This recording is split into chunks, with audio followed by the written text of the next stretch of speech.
baada ya miaka 5 nitakuunga mkono. Miaka 5 ikiisha, anaanza Kiingereza, unajua ilikuwa ikaenda ikarudi mwisho. Ama namna gani? Hata rafiki yangu Kalonzo Musyoka amesumbuliwa na hiyo watu, amedanganywa na hiyo watu. Mara ya mwisho nilisikia Kalonzo akisema nikiunga mkono huyu mtu akitendawili, hata mimi ni mjinga ya mwisho. Umulisikia akisema hivyo? Ama namna gani? Na unajua nilimwambia rafiki yangu Kalonzo zamani, mimi ndio niliunga mkono hii mtu akitendawili mbeleni.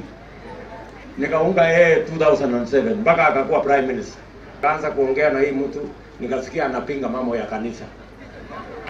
Sasa nikaangalia huyu mtu nikasema huyu mtu anapinga matoleo kanisani. Ukienda kujenga kanisa analalamika mbona umetoa pesa ya kujenga kanisa. Nikaona hii mtu ambaye hakuna mwana Mungu, mimi niwachane na yeye. Nikawachana na yeye mapema. Nikawachia Kalonzo. Sasa Kalonzo amehangaika na yeye, mara anamdanganya niko na risasi moja. Mara anamwambia sijui niunge mkono namna gani. Ndio huyo. Sasa mara ya mwisho juzi, si mmesikia Kalonzo amesema amesign kitu ambaye hata hajui ni nini alisign.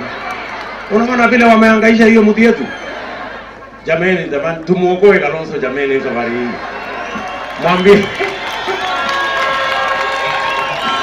Mimi nataka nikuulize wewe mtu ya Ukambani, ukiona mtu wakili senior counsel Kalonzo Musyoka analalamika amesign kitu ambaye hajui, sio mahali imefika mahali mbaya sana? Please. Na hawa watu wakuwe na kahuruma kidogo. Hata mnaona nywele ya Kalonzo imeisha kwa sababu ya kuhangaishwa pande hii na angalia pande hii na angalia pande hii. Lakini safari hii tunaunda serikali pamoja na nyinyi.